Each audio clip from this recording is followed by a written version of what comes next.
सौगंध मुझे इस मिट्टी की, मैं देश नहीं मिटने दूंगा। आरंभ है प्रचंड बोल मस्तकों के झुंड, आज जंग की घड़ी की तुम गुहार दो।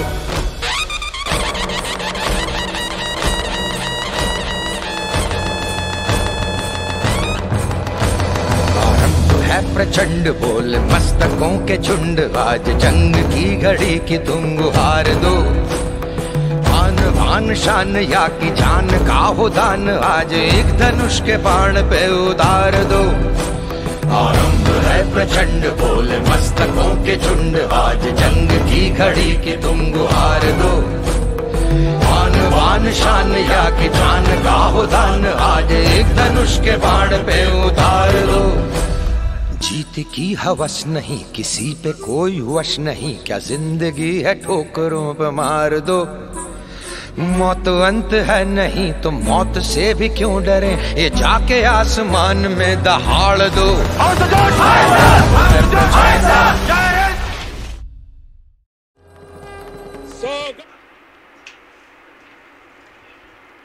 हाउस द जोश, यही नारा पिछले 2 दिनों से हिंदुस्तान में गूंज रहा है। कहानी शुरू होती है 14 फरवरी 2019 से। खबर जब आई कि सेना के काफिले पर आतंकवादी हमला हुआ है। जैश ए मोहम्मद ने उस हमले की जिम्मेदारी ली और हमले में मारे गए सेना के जांबाज 40 जवान। उसके बाद देश में एक खलबली पैदा हो गई। हर हिंदुस्तानी उन शहीदों की कुर्बानी का बदला लेने का दबाव बनाने लगा, मांग करने लगा। सेना खुद भी आतंकवाद से हमेशा से जूझती आई है, लेकिन ये जो हमला हुआ उसके बाद सेना को सरकार की छूट मिली और सेना ने कार्रवाई की।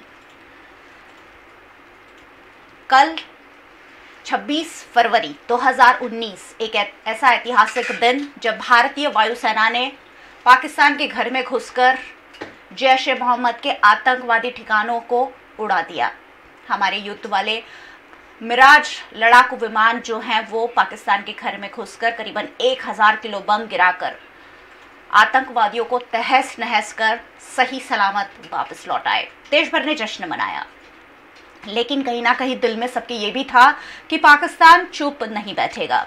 पाकिस्तान के विमान आज भारतीय सेना में घुस आए, भारतीय सीमा में घुस आए और भारतीय सेना ने भी इसका जवाब दिया। इस दौरान पाकिस्तान का एक विमान क्रैश कर दिया गया और दुख की खबर ये भी है कि भारत का भी एक विमान लापता है और साथ ही साथ एक पायलट भी लापता बताया जा रहा है।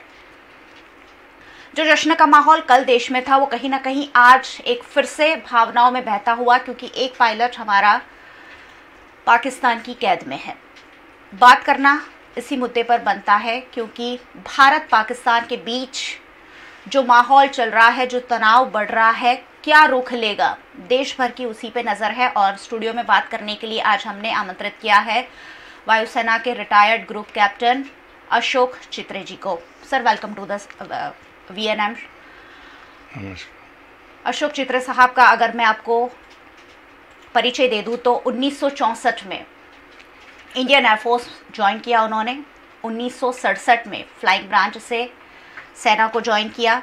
30 साल तक भारतीय वायुसेना को वो अपनी सेवाएं देते रहे। 1971 में जो युद्ध हुआ उसमें उनकी सक्रिय भूमिका रही और युद्ध के दौरान पठानकोट एयरबेस में उनकी सेवाओं के बदल उन्हें वीरता पुरस्कार देकर भी नवाजा गया। 1996 में भारतीय वायुसेना से वे सेवानिवृत्त हुए। एक प्रशिक्षित योग शिक्षक भी है और इन दिनों अंकलेश्वर के एक प्लांट में एग्जीक्यूटिव डायरेक्टर की भूमिका अदा कर रहे हैं। भारतीय वायुसेना की जो कार्रवाई कल की गई उसकी देश भर ने सराहना की है। सर, वायुसेना के साथ आप इतने लंबे अरसे से जुड़े रहे, कल जब आपको ये खबर मिली कि भारतीय वायुसेना ने इस तरीके की बड़ी एयर स्ट्राइक कर पाकिस्तान में आतंकवादियों का खात्मा किया है, उस वक्त आपके दिल में क्या जज्बात आए? ये तो बहुत सभी लोगों के लिए खुशी की बात थी और एयरफोर्स के सभी जितने भी ऑफिसर्स हैं, कर्मचारी हैं, उनके लिए तो और ज़्यादा खुशी की बात थी, क्योंकि ये बहुत लोगों की तमन्ना थी कि हम लोग वायुसेना का इस्तेमाल करें और ये टेररिस्ट को ढूंढ के निकाल के उनको ख़त्म करने की कार्रवाई में वायुसेना का भी हाथ हो। लेकिन पहले ऐसे समझा जाता था कि अगर वायुसेना ने किसी भी कैंपेन में हिस्सा लिया तो ऑल आउट वॉर की संभावना रहती थी। तो ये एयरफोर्स हमेशा सबसे आखिर में यूज़ होता था, लेकिन हमने फिर कारगिल लड़ाई के समय एयरफोर्स को यूज़ किया। जो मिराज 2026 कल के हमले में शामिल हुए, वही हवाई जहाज वहाँ पर भी इस्तेमाल हुए जी। और वो हाई ऑल्टीट्यूड के लिए अटैक के लिए मोस्ट सूटेबल और एक्यूरेट वेपन सिस्टम के साथ थे, इसलिए उनको भारतीय वायुसेना ने वज्र नाम दिया हुआ है। अच्छा। और ये सभी, और खुशी की बात तो ये थी कि सभी एयरक्राफ्ट सेफली वापस आए, 50-60 किलोमीटर्स तक अंदर जाके अटैक करके वापस आए और पाकिस्तानी एयर डिफेंस को वो लोग कुछ कर नहीं सके इस जहाज को। और ऐसे लग रहा था कि अभी पाकिस्तान कुछ ना कुछ तो करेगा, वो तो चुप बैठेंगे नहीं, और वैसे ही आज हुआ। और उन्होंने रिटेलिएटरी स्ट्राइक, उन्होंने तो क्लेम किया है कि ये हम लोग मिलिट्री टारगेट पे अटैक नहीं कर रहे थे, लेकिन उन्होंने अपने एलओसी पार करने की कोशिश की और हमारे हवाई जहाज़ों ने उनका सामना किया। अनफॉर्चुनेटली एक मिग जहाज़ हम लोगों का उसमें चला गया और पायलट का अभी तक ऑफिशियल कंफर्मेशन नहीं है, लेकिन ऐसा सुना है कि वो जिंदा है और शायद अगर पकड़ा गया होगा तो सरकार ने ऐलान किया है कि हम यूनाइटेड नेशंस के थ्रू उसको वापस लाने की कोशिश करेंगे जी। तो ये अभी की हालत है। और उनका एक F-16 जहाज़ हमारे जहाज़ों ने मार गिराया, लेकिन उसके पायलट के बारे में कुछ बताया नहीं गया है कि उसका क्या हुआ, क्योंकि वो पाकिस्तान के एलओसी के पार यानी पाकिस्तानी हद में, पाकिस्तान कंट्रोल कश्मीर में गिरा हुआ है। बट ये तो कंफर्म न्यूज़ इन्होंने बताया है कि एक F-16 को इन्होंने मार गिराया। जी। सर, हमारा जो मिग 21 गिरा है वो बहुत पुराने ज़माने का हवाई जहाज़ माना जाता है, जो मैंने आज अगर मैं गलत नहीं हूँ तो बाबा आदम के ज़माने का। अब बहुत ज़्यादा एडवांस हवाई जहाज़ वायुसेना में शामिल कर लिए गए हैं, तो ऐसे मौके पर मिग 21 क्यों यूज़ किया जा रहा था? मिग 21 जो है एक एयर डिफेंस फाइटर है जी, और हमारे पास उसके जो रिक्वायरमेंट है, हमने एयरफोर्स को 45 स्क्वाड्रंस की ज़रूरत है जी। आज के तारीख में अंदाज़े हमारे पास 35-36 स्क्वाड्रन ही है। और ये जितने भी अभी मिग्स हम लोग यूज़ कर रहे हैं उसको आस्ते आस्ते रिप्लेसमेंट करने का ही इरादा है गवर्नमेंट का। लेकिन जितने भी अभी मिग इस्तेमाल हो रहे हैं वो सारे अपग्रेडेड वर्जन्स हैं, वो लाइफ एक्सटेंशन के बाद में वो इस्तेमाल किए जा रहे हैं, तो they are not so unsafe. But वो 50 साल पुराने हैं, उसमें कोई मिग जो जहाज है, लेकिन ये सारे के सारे उतने पुराने नहीं है, कुछ नए भी इंडक्ट हुए हैं और वो अपग्रेडेड वर्जन्स हैं, तो इतने अनसेफ नहीं है। अगर आप 50 सालों में इतने एक्सीडेंट गिनोगे तो वो बहुत ज़्यादा है कि हमेशा आप न्यूज़पेपर में पढ़ते हैं कि हमने इतने मिग्स गंवा दिए, इतने पायलट्स मर गए। तो ये जहाज़ तो पुराना हो गया है और उसको रिप्लेस करने की बहुत सख्त ज़रूरत है, लेकिन हर चीज़ के लिए गवर्नमेंट के पास पैसा होना चाहिए। और हम तो ये जहाज़ बनाते नहीं है, और अभी हमने जो इंडिजिनस जहाज़ बनाया है तेजस, उसको सरकार ने इंट्रोड्यूस करना चालू कर दिया है। अच्छा। तो एक स्क्वाड्रन आज ही उन्होंने बताया कि हमारा एक स्क्वाड्रन फुल्ली ऑपरेशनल है।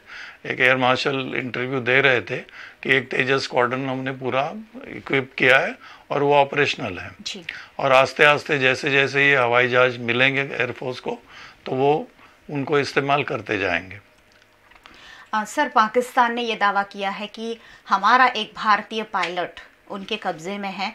दावा हम सही माने गलत माने वो तो बात की बात है, लेकिन अगर इस तरीके से कोई पायलट, भारतीय पायलट पाकिस्तान में पकड़ा जाता है तो उस पर क्या कार्रवाई होती है, किस तरीके से मामला चलता है और किस तरीके से रिहाई मुमकिन है? अगर कानून की बात करें तो जिनेवा कन्वेंशन के हिसाब से उसको अच्छी ट्रीटमेंट दी जानी चाहिए। प्रिजनर्स ऑफ वॉर उसको गिना जाता है, लेकिन असल में यह ऐसा होता नहीं है कि उनको काफ़ी टॉर्चर किया जाता है और उनसे इंफॉर्मेशन निकलवाने की कोशिश की जाती है। और अगर वो सही टाइम पे अगर उनके मिलिट्री के कब्ज़े में आ जाए तो शायद उनकी तकलीफ़ थोड़ी कम हो जाती है, लेकिन अगर वो सिविल एरिया में गिरे तो जो पब्लिक है, जनरल पब्लिक, वो उनके साथ बहुत अत्याचार करती है। 71 वॉर में मेरे कुछ कोर्समेट भी लड़ाई में उधर मारे गए थे और कुछ लोगों के साथ बहुत बुरी तरह उन्होंने ये अत्याचार किए थे, बुरे अत्याचार। भारतीय सरकार इस पे क्या कर सकेगी अब? भारतीय सरकार तो खाली इंटरनेशनल प्रेशर ला सकती है, जिनेवा कन्वेंशन के हिसाब से यूनाइटेड नेशंस को बोल के, लेकिन वो तो हमेशा पाकिस्तान तो बोलेंगे हम तो कुछ कर ही नहीं रहे हैं, हम तो उनको अच्छी ट्रीटमेंट दे रहे हैं। तो it's a question of accepting the situation as it is.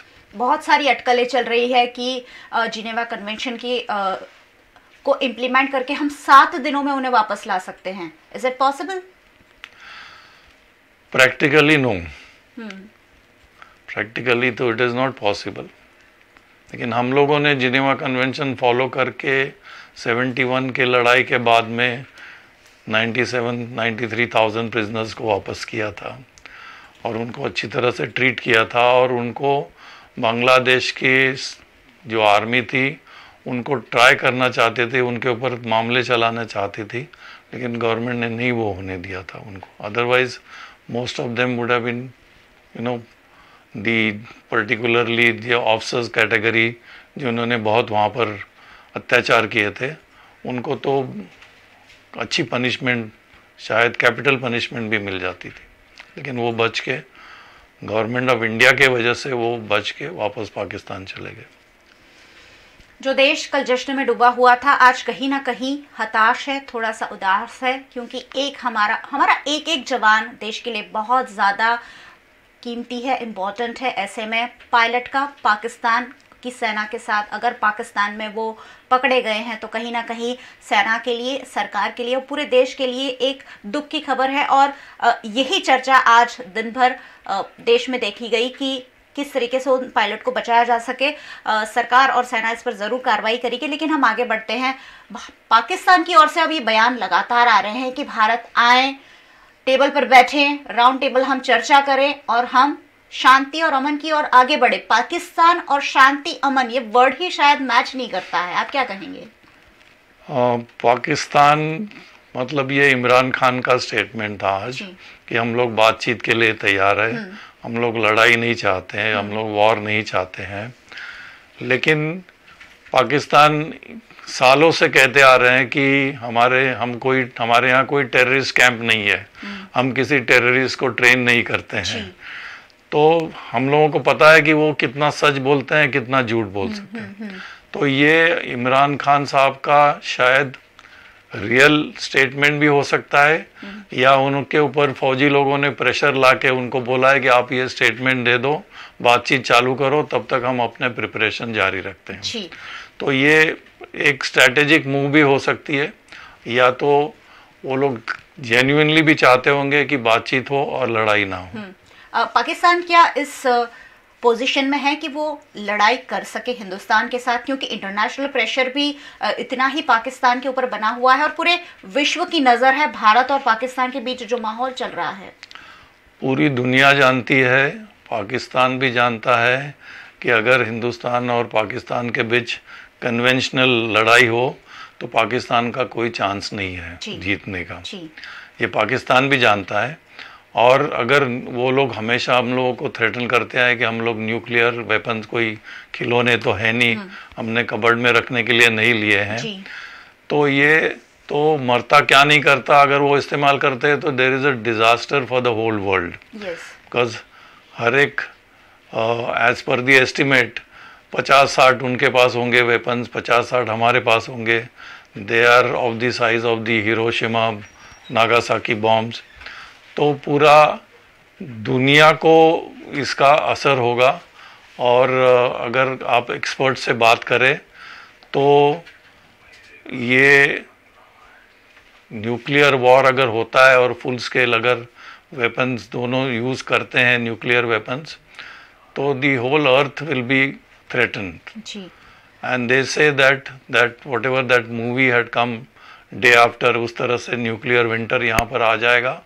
और if not more than 50% of the Earth's population will die either of the starvation, either of the cold, or the effect of radiations.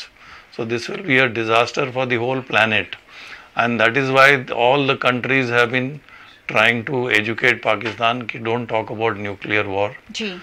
And we hope that they will not do this misadventure of utilizing the nuclear weapons, because if they do, India will have no option but to retaliate with the nuclear weapons. तो ये atomic जो power है वो किस लिए एक सेना अपने पास रखती है जब वो इतना घातक होता है? सब जानते हैं कि अगर उसका इस्तेमाल हुआ तो देश में और पूरे विश्व में बहुत घातक परिणाम आ सकते हैं, और फिर भी हर देश की सेना के पास कहीं ना कहीं एटॉमिक पावर है। It is a deterrence. जी। पहले कुछ सालों पहले एक टर्म न्यूक्लियर वॉर के लिए आई थी, mad, MAD। Nuclear war means mutually assured destruction. क्या कोई भी अगर न्यूक्लियर वॉर चालू करता है तो वो एक दूसरे को खत्म करने के लिए ही है, कोई उसमें से there will be no winner. जी बिल्कुल। तो जब ये 1962 में क्यूबन वॉर केनेडी के टाइम पे जो हुआ था, the Russian said that if there is a nuclear war then the survivors will envy the dead।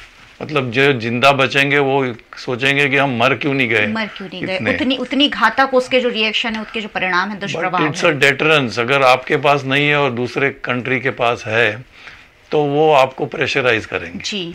तो इसलिए अगर किसी के पास है तो अपने डिफेंस के लिए अपने पास होना जरूरी है कि ये वन वे नहीं है, ये हमारे को भी तकलीफ हो सकती है।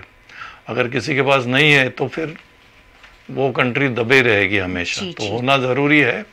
बट ये न्यूक्लियर नॉन प्रोलिफरेशन की जो बात हो रही है कि आस्ते आस्ते पूरे दुनिया के न्यूक्लियर वेपन्स को डिसमेंटल करने चाहिए, वो जब भी होगा वो दुनिया के लिए, हमारे अर्थ प्लैनेट के लिए बहुत अच्छा होगा अगर होगा तो।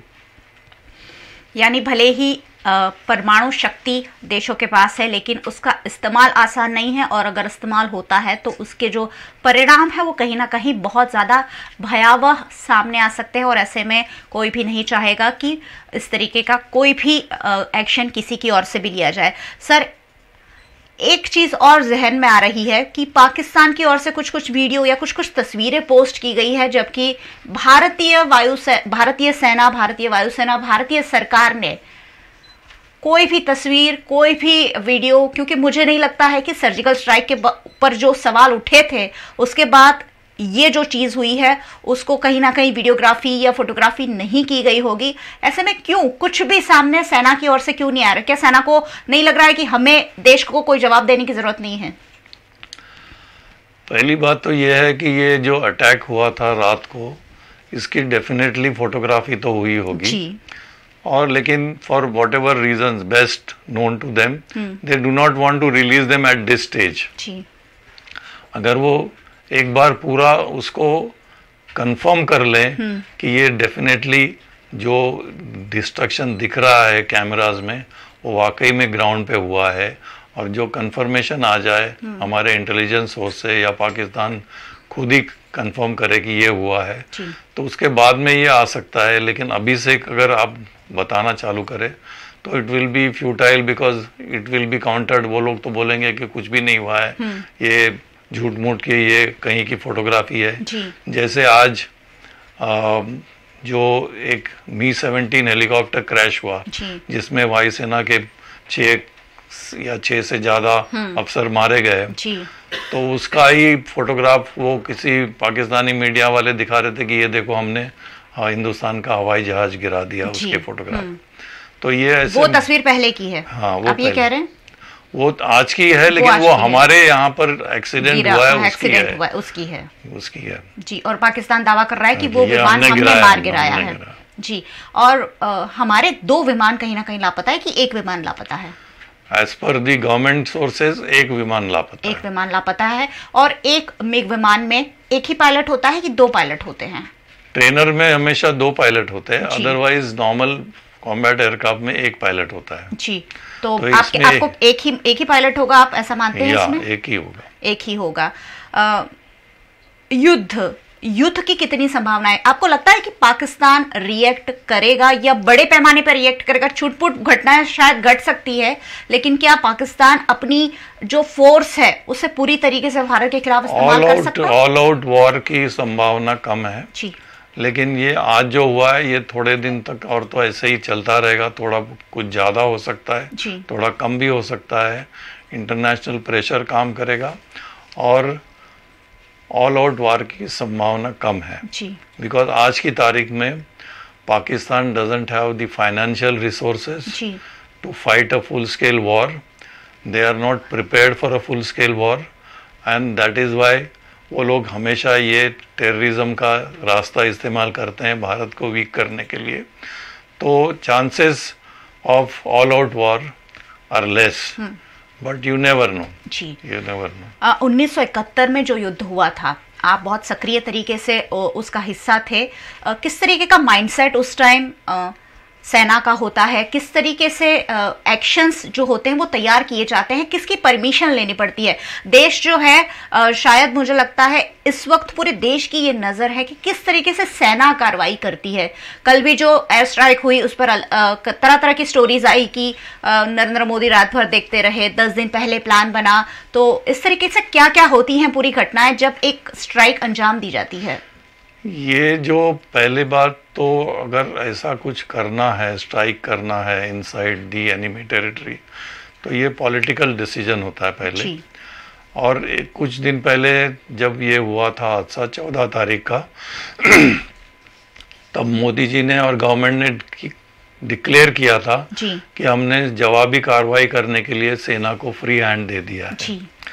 तो उन्होंने कुछ भी प्लानिंग जो भी किया होगा जवाबी कार्रवाई का, उसके लिए फिर भी प्राइम मिनिस्टर से या पॉलिटिकल अथॉरिटीज से उनका क्लियरेंस हुआ होगा, उसके बाद ही ये हुआ होगा। Because the implications are for the whole country, it is not खाली सेना के लिए उसके इम्प्लीकेशन नहीं है, पूरे हिंदुस्तान के लिए उसके इम्प्लीकेशन रहेंगे।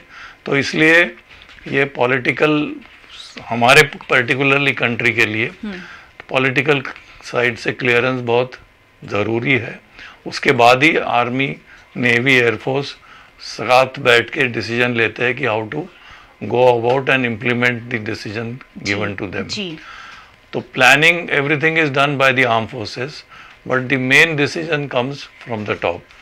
Unlike this, the Pakistan army is controlling the whole country and they take the decision. जी, अलग बात है, बिल्कुल ऑपोजिट है। ऑपोजिट जी, they just tell the prime minister or the government what to do and what to say। जी, वैसी बात यहाँ पर नहीं है। यानी कहीं ना कहीं सरकार का सेना पर पूरा कंट्रोल है हमारे देश में, और शायद सेना और सरकार मिलकर इस पूरे जो पूरी कार्रवाई हो रही है उसको अंजाम दे रही है। देश में जो हालात पैदा हो रहे हैं उसके बाद अलर्ट पे रखा गया है पूरी वायुसेना को, पूरी सेना को, और कहा गया है कि 2 मिनट में आप उड़ान भर सके उस तरीके से तैयार रहिए। तो ये कैसा होता है, किस तरीके की तैयारी जब ऐसे निर्देश मिलते हैं तो सेना करती है? ये 2 मिनट का जो है ये वायुसेना के एयर डिफेंस सेटअप के लिए होता है कि वो रनवे पे पायलट उसमें हवाई जहाज में बैठे रहते हैं रनवे के एंड पे, और जैसे ही ऑर्डर आता है कि कोई इंट्रूजन हुआ है तो वो टेक ऑफ कर जाता है 2 मिनट के। That is 2 minutes alertness. Otherwise the arm forces are prepared for any eventuality all the time and everyone has a reaction time कि अगर आपको कितना टाइम में रिएक्ट करना है, अगर हमला करना है तो उसके लिए कितना टाइम लगेगा, अगर डिफेंड करना है, उसके लिए क्या सेटअप करना है, उसके लिए क्या टाइम लगेगा। तो हर एक चीज़ का अपना अपना रिएक्शन टाइम है। ये 2 minute stand by is only for air defence aeroplanes. जी जी जी। अगर बॉम्बर एयरक्राफ्ट है तो उनको अगर ऑर्डर करना है तो उनका भी कुछ डाउन टाइम होगा, उनको रिफ्यूलिंग करके लोड करके तैयार होंगे, फिर भी वो पायलट्स उसमें जाके टेक ऑफ करके उनके पहले से कोई जो टारगेट्स है वो नक्की किए होंगे, उसके लिए उनकी ब्रीफिंग कंप्लीट होनी चाहिए। यानी वहाँ एक्शन, वहाँ प्लानिंग की जरूरत है। प्लानिंग हो जाती है पूरी, और उनको ब्रीफ भी किया जाता है कि जब आपको ऑर्डर दिया जाएगा कि गो, तो आपको यहाँ जाना है, यहाँ अटैक करना है। तो that way the preparation is made and the crew is fully briefed, but it is not 2 minutes reaction time. वो अलग होते हैं, वो अलग होता है। भारतीय वायुसेना ने जब कल इतने बड़ी संख्या में आतंकवादियों को मार गिराया, ये तो तय था कि पाकिस्तान कुछ ना कुछ कार्रवाई करेगा। आज सुबह सुबह वो कार्रवाई देखी गई जब उनके विमान हमारी सीमा में घुस आए, लेकिन भारतीय वायुसेना ने उन्हें खदेड़ दिया और जम्मू कश्मीर में और जहां जहां एयरबेस है उन्हें अलर्ट पे रख दिया गया है। पायलट्स बिल्कुल तैयार है, यानी भारतीय सेना बिल्कुल तैयार थी कि अगर पाकिस्तान किसी भी तरीके की कार्रवाई करता है तो हम तैयार हैं, हम अपने तरीके से जवाब देंगे। हमारा जो टारगेट था वो पाकिस्तान नहीं था, हमारा जो टारगेट था वो आतंकवाद था। लेकिन अब पाकिस्तान ने सीधा हमला कहीं ना कहीं भारतीय सेना पर किया है, भारतीय सीमा में घुसकर, तो उसका जवाब उसी तरीके से दिया जा रहा है।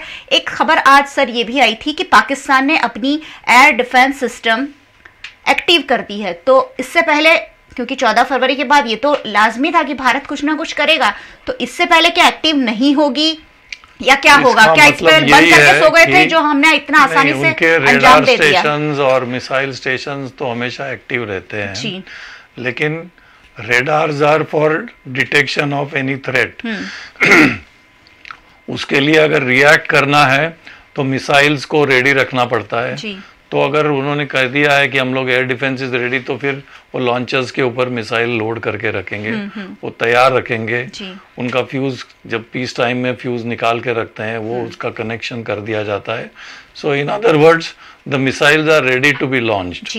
सिमिलरली अगर एयर डिफेंस अलर्ट उन्होंने कर दिया है, तो जैसे मैंने बताया कि 2 मिनट्स में अगर उनके air defence aircraft take off करते हैं हमारे, उसी तरह उनके भी टेक ऑफ करेंगे। जैसे ही उनको वार्निंग मिलेगी कि कोई दुश्मन के जहाज या हिंदुस्तान के जहाज LOC पार करके उनके एरिया में घुस आए, तो उनके air defence aircraft take off करेंगे।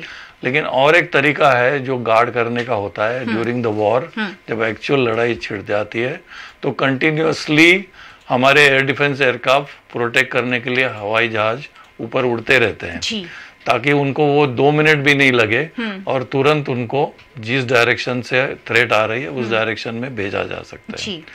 तो ये भी एक तरीका है टू प्रोटेक्ट सिटीज और प्रोटेक्ट मेन एयर बेसिस। तो हवाई जहाज ऑलरेडी एयरबॉर्न होके वो ऊपर चक्कर लगाते रहते हैं and they are waiting for any instructions to go. और जैसे ही उनका फ्यूल खत्म होने के लिए आता है, दूसरे हवाई जहाज चले जाते हैं और वो नीचे लैंड कर जाते हैं। तो कल जब 3:30 बजे रात में इस तरीके की एयर स्ट्राइक हुई और पाकिस्तान को कहीं ना कहीं कानों कान खबर नहीं हुई, हम ऐसा माने, क्योंकि भारतीय वायुसेना के जो हवाई जहाज थे वो अपना काम कर 15-20 मिनट में बड़ी आसानी से वहां से लौट आए और तब तक वहां से कोई एक्शन नहीं आया, कोई भी हवाई जहाज वहां टेक ऑफ नहीं हुआ और कोई तरीके की हरकत देखी नहीं गई, क्योंकि वो लोग वैसे अलर्ट नहीं थे। अच्छा। और उनका reaction time was not enough to catch up with the attacking aeroplane. तो 21 मिनट्स में जाके वापस आ गए, इसका मतलब 10 मिनट में निकल गए वहां से। तो उतने टाइम में वो लोग रिएक्ट नहीं कर सकते। ये कहा जा रहा है कि 300 जितने आतंकवादी मारे गए। आप मानते हैं कि वो जैश ए मोहम्मद का जो आतंकवादी ठिकाना था वहां इतनी बड़ी संख्या में होंगे आतंकवादी? हो सकते हैं, अगर हमारा इंटेलिजेंस जो सही है और हमारे सरकार ने ये डिक्लेयर किया है कि 200 से 300 आतंकवादी वहां पर थे, तो हमें मान लेना चाहिए कि ये होंगे। पाकिस्तान तो वो डिनाई करते रहेंगे, लेकिन अगर हमारे इंटेलिजेंस सोर्सेस का अनुमान सही है तो उतने हो सकते हैं वहां पर। उनके जो लीडर्स थे, जो मेन लीडर्स थे, वो पाकिस्तान ने उनको सेफली अंदर बुला लिया था इंटीरियर्स में। अच्छा। बट ये जो मेन उनके जो इन्फिल्ट्रेट करने के लिए जो आतंकवादी तैयार थे, वो तो शायद होंगे ही वहां पर, and they must be planning to send them, उनको भेजने की तैयारी करते रहे, तो जरूर होंगे वहां पर। 200 नहीं होंगे तो 250 नहीं होंगे तो कुछ तो होंगे जरूर, कुछ तो होंगे जरूर। यानी भारतीय वायुसेना ने जो कार्रवाई की उसमें बड़ी संख्या में आतंकवादी मारे गए हैं, ऐसी खबरें तो आ रही है, लेकिन पाकिस्तान ने एक भी व्यक्ति मारा गया हो ऐसी किसी भी तरीके की पुष्टि नहीं की है। आज जैसे ही एक भारतीय पायलट पकड़ा जाता है, वहां की जो वायुसेना के अफसर है वो चीख चीख कर कह रहे हैं कि हमने एक पायलट को पकड़ लिया है, लेकिन कल हमारे 12 मिराज विमानों ने 1000 किलो के जो बम वहां फेंके हैं, उसमें कितनी जान माल का नुकसान हुआ है उसकी कोई खबर पाकिस्तान ने अभी तक नहीं दी है। खैर, पाकिस्तान में जिस तरीके से बैठकें चल रही हैं, वैसे ही भारत में भी उच्च स्तरीय हर तरीके की बैठक चल रही है सेना अध्यक्षों के साथ। रक्षा मंत्री निर्मला सीतारमण, प्रधानमंत्री नरेंद्र मोदी और यहां तक कि जो विपक्ष हैं, जो राजनीतिक दल हैं, वो सारा एक मंच पर आकर देश के लिए, देश की सुरक्षा पर चर्चा कर रहा है। जब इस तरीके के हालात बनते हैं, तब सेना और सरकार का सामंजस्य, आपस में जो कनेक्टिविटी होनी चाहिए, वो कितनी ज्यादा जरूरी हो जाता है, तालमेल कितना ज्यादा जरूरी हो जाता है। क्योंकि सरकार हमेशा डिफेंसिव, इंडिया का जो रुख रहा है हमेशा डिफेंसिव रहा है। क्या सेना डिफेंसिव रहना चाहती है कि सेना एक्शन चाहती है? हमेशा सेना के जो स्ट्रैटेजी प्लान करने वाले हैं, वो हमेशा पॉलिटिशियंस को एडवाइस करते रहते हैं कि ऐसा करना चाहिए, वैसा करना चाहिए, and in most cases their advice is taken because that is what is required to win a war. Otherwise it will be difficult to win a war, and many a times you will find that the heads of the army, navy and air force, they have planned the strategies and the politicians have agreed to the way they want to plan the war. जैसे 71 war को methodically plan किया गया था। Almost 6 to 9 months preparation went of. जब से I think दिसंबर में लड़ाई हुई थी और मार्च अप्रैल से तो प्रिपरेशन चालू हो गया था, तो we had enough time to prepare, and that time the moral was very high, and the Pakistan army moral was pretty low because they were having tough time in Bangladesh because of Mukti Bahini. तो अब की तो situation is very different, but the good part is that unlike 71 war, no other country is supporting Pakistan. कोई उनको moral support नहीं दे रही है और कोई उनको डायरेक्ट सपोर्ट देने की भी बात नहीं कर रही है। तो इस वजह से they will not, certainly not dare to go for a full scale war. 71 war में पाकिस्तान को अमेरिका का बैकिंग था, Chinese were also supporting them, and that boosted their not morale but that made them into sort of artificial courage कि हम लोग लड़ लेंगे। But आज की तारीख में वैसा नहीं है। उनको कोई सपोर्ट नहीं है, बदल चुका है। Scenario, they are under tremendous pressure from all the world countries, all the super powers. Nobody wants them to fight a war with India. जी।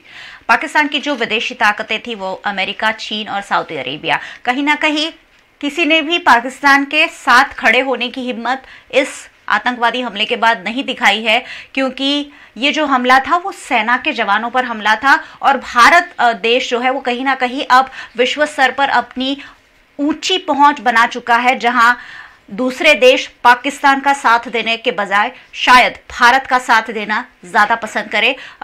विदेश मंत्री जो है सुषमा स्वराज, वो आज चीन के दौरे पर है और वहां भी रूस के साथ मिलकर भारत, रूस और चीन के बीच त्रिपक्षीय वार्ता हो रही है। इसमें भी शायद कहीं ना कहीं ये मुद्दा जरूर चर्चा में आएगा कि किस तरीके से आतंकवाद से पूरा विश्व निपट सकता है।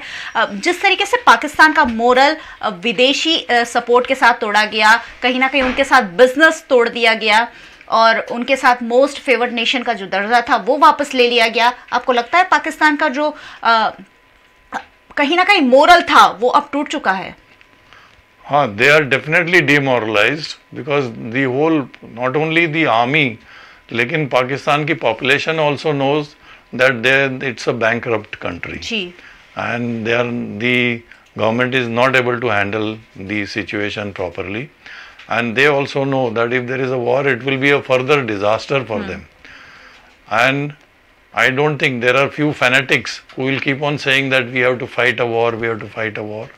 But I don't think that kind of a situation will develop from the people who are learned people who understand what is a war, and people who understand what is the economic condition of the Pakistan. So I don't think they'll be daring to have a full scale war. आतंकवाद को हम पाकिस्तान से जोड़कर देखते हैं, लेकिन पाकिस्तान जो है वो कहता है कि ये हमने नहीं किया, ये तो आपके कश्मीर के अलगाववादी कर रहे हैं।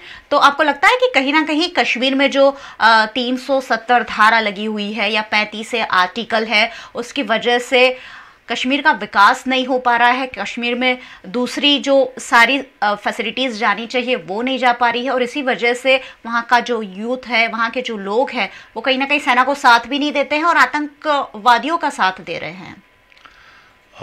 ये एक क्वेश्चन बहुत डिबेटेबल है, लेकिन एक वजह ये हो सकती है कि हमारे दोनों देशों के बीच में जो ये प्रॉब्लम है वो यूनाइटेड नेशंस में भी पेंडिंग है जी।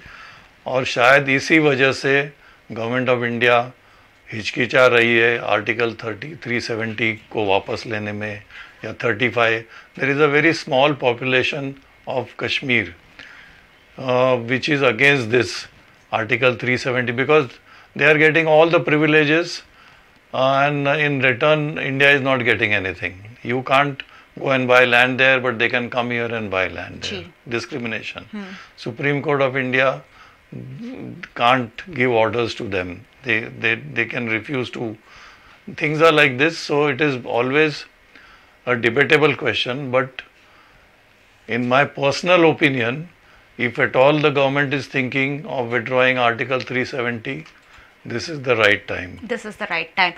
पूरा देश मांग कर रहा है कि कहीं ना कहीं जम्मू कश्मीर से अगर ये धारा हटाई जाए, अगर इसमें किसी तरीके के संवैधानिक बदलाव किए जाए तो शायद ये मामला जो है सुधर सकता है। सर, एक आखिरी सवाल के साथ मैं वाइंड अप करूंगी। भारत पाकिस्तान के बीच युद्ध की कोई संभावनाएं आपको दिख रही है? आज जैसे हालत है उसमें फुल स्केल वॉर की संभावना बहुत कम है जी। बट ये छोटा मोटी लड़ाई चलती रहेगी कुछ दिनों तक, लेकिन फुल स्केल वॉर इतना आसान नहीं है और होगा भी नहीं, ऐसे मुझे लगता है जी। एक सवाल और आ रहा है, जैसे अमेरिका ने ओसामा बिन लादेन को पाकिस्तान में ओसामा बिन लादेन को मार गिराया, क्या हम अजहर मसूद जो आतंकवाद का सरगना माना जाता है, दहशतगर्द माना जाता है, दहशतगर्दों का भी वो मुखिया है, ऐसे में अजहर मसूद को मारने के लिए हम इस तरीके की कार्यवाही नहीं कर सकते पाकिस्तान में जाकर? आज की तारीख में नहीं कर सकते हैं बिकॉज दे आर अलर्ट जी। ओसामा बिन लादेन के समय पाकिस्तान, अगर शायद उनके इंटेलिजेंस एजेंसीज को पता होगा या नहीं, but they were not aware that such a thing is going to take place and they were not. आज तो हम कह रहे हैं कि मसूद अजहर को पकड़ना चाहिए, मसूद अजहर को हमें हैंड ओवर करो। 26/11 का जो मुंबई हमला हुआ था उसके ऊपर कार्रवाई होनी चाहिए। तो उनको पता है कि ये लोगों के अगेंस्ट गवर्नमेंट ऑफ इंडिया कुछ ना कुछ कार्रवाई कर सकती है, तो उनको वो प्रोटेक्टेड रखेंगे।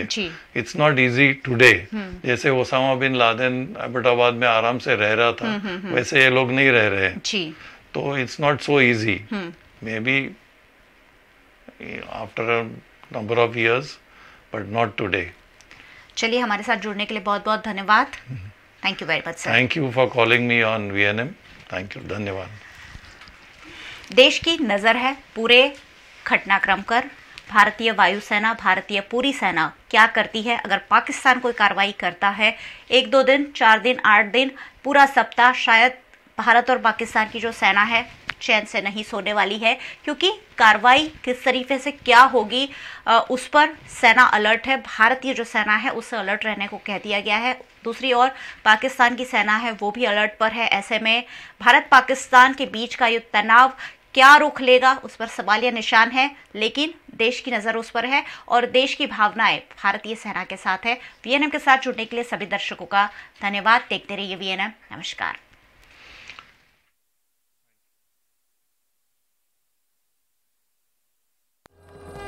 सौगंध मुझे इस मिट्टी की, मैं देश नहीं मिटने दूंगा। आरंभ है प्रचंड बोल मस्तकों के झुंड, आज जंग की घड़ी की तुम गुहार दो।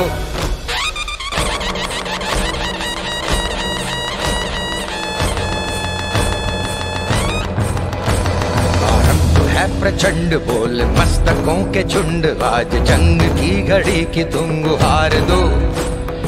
आन बान शान या की जान का हो दान, आज एक धनुष के बाण पे उतार दो। आरंभ है प्रचंड बोल मस्तकों के झुंड, आज जंग की घड़ी की तुम गुहार दो। आन बान शान या की जान का हो दान, आज एक धनुष के बाण पे उतार दो। जीत की हवस नहीं किसी पे कोई वश नहीं, क्या जिंदगी है ठोकरों पे मार दो। मौत अंत है नहीं तो मौत से भी क्यों डरे, ये जाके आसमान में दहाड़ दो।